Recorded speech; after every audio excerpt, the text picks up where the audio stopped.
World bank के बारे में। असल में वर्ल्ड बैंक है नहीं कोई, वर्ल्ड बैंक का कोई अस्तित्व नहीं है। वर्ल्ड बैंक ग्रुप है, एक समूह है जिसमें से 2 प्रमुख संस्थाओं को मिला के वर्ल्ड बैंक बोलते हैं। वर्ल्ड बैंक ग्रुप में टोटल 5 संस्थाएँ शामिल हैं। देखिए, अंतर्राष्ट्रीय पुनर्निर्माण, just a minute, okay, no, अंतर्राष्ट्रीय पुनर्निर्माण एवं विकास बैंक आईबीआरडी, अंतर्राष्ट्रीय विकास संघ आईडीए, अंतर्राष्ट्रीय वित्त निगम आईएफसी, बहुपक्षीय निवेश गारंटी एजेंसी एमआईजीए और निवेश विवादों के समाधान के लिए अंतर्राष्ट्रीय केंद्र। ये टोटल 5 हैं, जिनमें से इन दोनों को मिला के आईबीआरडी और आईडीओ को मिला के बोलते हैं वर्ल्ड बैंक। ठीक है, बाकी वर्ल्ड बैंक ग्रुप में ये टोटल आती हैं 5, पाँचों के बारे में विस्तार से हम लोग अभी पढ़ेंगे। ठीक है, चलिए, आईबीआरडी और आईडीओ को मिला के बोलते हैं World bank. World Bank group की शुरुआत 1944 में ब्रिटेन वुड्स, एक जगह है ब्रिटेन वुड्स यूएसए में, वहाँ पे ये सम्मेलन हुआ था। तो वहीं पे इसका आईएमएफ का और वर्ल्ड बैंक का दोनों का समायोजन हुआ था। तो वर्ल्ड बैंक की सदस्यता प्राप्त करने के लिए सबसे पहले आपको आईएमएफ का सदस्य होना जरूरी है। तो सबसे पहले आपको आईएमएफ की सदस्यता लेनी होगी। उसके बाद आईबीआरडी, वर्ल्ड बैंक में पहले आईएमएफ की सदस्यता लो, उसके बाद आईबीआरडी की सदस्यता, इसके बाद बाकी की जो 4 संस्था बची उनकी सदस्यता आप ले सकते हो। चलिए हम लोग पहले के बारे में पढ़ते हैं। अंतर्राष्ट्रीय पुनर्निर्माण विकास बैंक, आईबीआरडी की स्थापना 1944, टोटल सदस्य हैं 189। एंड एक इसकी खास बात है आईबीआरडी की कि इसका जो अध्यक्ष बनेगा वो अमेरिका का नागरिक ही बनेगा, बिकॉज अमेरिका इसमें सबसे ज़्यादा फंड देता है।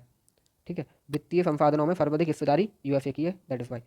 इस बैंक का प्रमुख उद्देश्य था जो वो वर्ल्ड बैंक जो द्वितीय विश्व युद्ध के बाद शामिल देशों की अर्थव्यवस्थाओं का पुनर्निर्माण एवं विकास करना था। वर्तमान में आईबीआरडी और आईडीए ये दोनों मिलकर मानव संसाधन विकास, कृषि ग्रामीण विकास, पर्यावरण संरक्षण, अवसंरचना का विकास आदि आदि काम कर रहे हैं। ठीक है, चलिए अब सेकंड वन की बात करते हैं। इंटरनेशनल डेवलपमेंट एसोसिएशन, इसकी स्थापना हुई थी 1960, 24 सितंबर, वॉशिंगटन, सारी वॉशिंगटन में है। ठीक है, 173 सदस्य हैं। इसका प्रमुख उद्देश्य गरीब देशों को ऋण या अनुदान प्रदान करना है, और जो ऋण देता है वो लंबे समय के लिए 25 से 40 वर्षों तक के लिए, और सबसे कम ब्याज दर पे 0.75% की ब्याज दर पे ये ऋण देते हैं। इसी कारण इसको अंतर्राष्ट्रीय विकास संघ को विश्व बैंक की रियायत देने वाली खिड़की या उदार ऋण खिड़की कहा जाता है। ठीक है, third one, international finance corporation, स्थापना 1956 में हुई थी, मुख्यालय वॉशिंगटन में है। इसके वर्तमान में 185 सदस्य हैं। अब देखते हैं कि इसके उद्देश्य क्या क्या है। विकासशील सदस्य देशों को निजी क्षेत्र को ऋण उपलब्ध करवाना, निजी क्षेत्र के पूंजी प्रबंधन में संबंध स्थापित करना, और पूंजी प्रदान देशों को पूंजी की कमी वाले देशों में पूंजी लगाने के लिए प्रोत्साहित करना।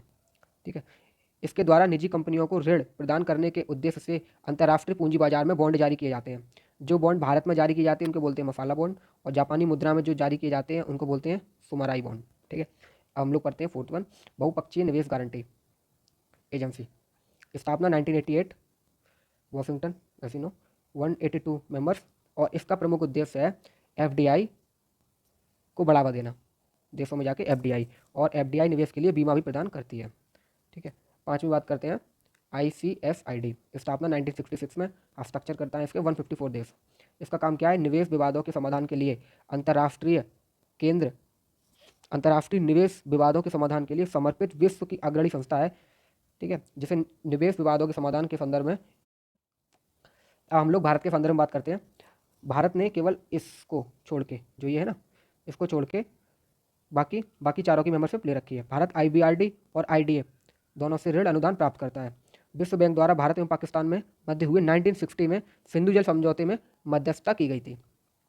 विश्व बैंक द्वारा भारत को विशेषतः परिवहन, संचार, सिंचाई, शिक्षा जलपूर्ति, विद्युत ऊर्जा उत्पादन, जनसंख्या नियंत्रण, ईटीसी में ऋण प्रदान किया जा रहा है। भारत का विश्व बैंक ग्रुप शेयर धारता और वोटिंग में अधिकार 7वें नंबर पे है। आईएमएफ में था 8वें नंबर पे, और इसमें है 7वें नंबर पे। चलिए अब देख लेते हैं इंपोर्टेंट रिपोर्ट जो वर्ल्ड बैंक जारी करती है, सारी रिपोर्ट टोटल। व्यापार सुगमता सूचकांक, रहने की सुविधा सूचकांक, सार्वभौमिक फर्स्ट कवरेज सूचकांक, सेवा व्यापार प्रतिबंध सूचकांक, विश्व विकास रिपोर्ट, इंडिया डेवलपमेंट अपडेट, ये इंपॉर्टेंट है, और ये इंपॉर्टेंट है 2, आर्थिक संभावना और मानव पूंजी सूचकांक। ठीक है, इजी ऑफ डूइंग बिजनेस तो मैक्सिमम पता है, इंडिया डेवलपमेंट अपडेट, वैश्विक आर्थिक संभावना रिपोर्ट वर्ल्ड बैंक करता है, ना कि आईएमएफ, और मानव पूंजी सूचकांक। थैंक यू सो मच आज के लेक्चर के लिए। सब्सक्राइब करें, शेयर करें, ऐसी वीडियो कंटिन्यू आएंगी। ठीक है, हिंदी मीडियम के लिए बहुत अच्छा कंटेंट है। Thank you.